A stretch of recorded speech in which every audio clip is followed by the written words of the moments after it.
संजय बोले, दुख और करुणा से भरे हुए अर्जुन को देखकर श्री कृष्ण ने उनसे कहा।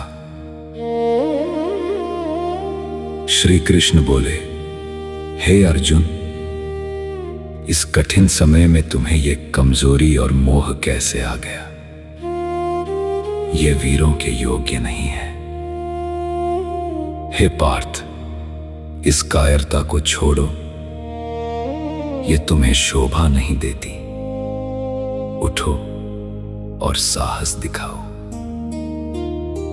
अर्जुन बोले, हे कृष्ण, मैं भीष्म पितामह और गुरु द्रोण जैसे पूजनीय लोगों पर बाण कैसे चला सकता हूं?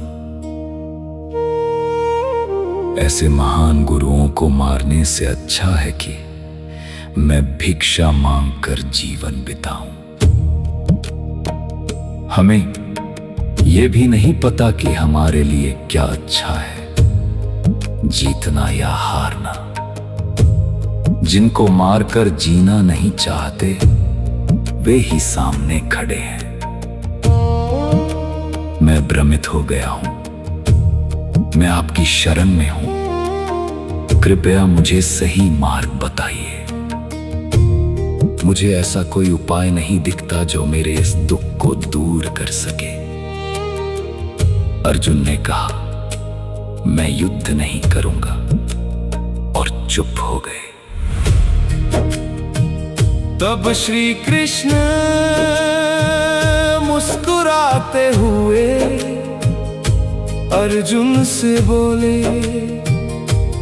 श्री कृष्ण बोले, तुम जिनके लिए शोक कर रहे हो उनके लिए शोक करना उचित नहीं है। ज्ञानी जीवित या मृत किसी के लिए शोक नहीं करते। ऐसा कभी नहीं था कि मैं, तुम या ये राजा पहले नहीं थे, और आगे भी हम सब समाप्त नहीं होंगे। जैसे शरीर में बचपन, जवानी और बुढ़ापा आता है, वैसे ही आत्मा नया शरीर धारण करती है।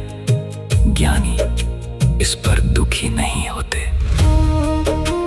सुख दुख, ठंड गर्मी जैसे अनुभव आते जाते रहते हैं, इसलिए उन्हें धैर्य से सहन करना चाहिए। जो व्यक्ति सुख दुख में समान रहता है और विचलित नहीं होता, वही मोक्ष पाने योग्य होता है।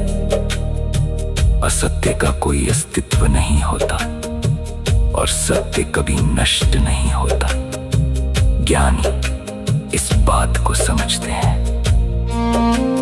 जो आत्मा पूरे शरीर में फैली हुई है वो अविनाशी है, उसे कोई नष्ट नहीं कर सकता।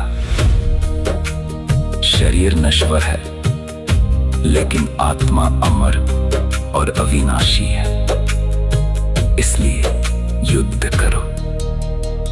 जो आत्मा को मारने वाला या मरने वाला समझता है वो सही नहीं जानता। आत्मा ना मारती है और ना मरती है।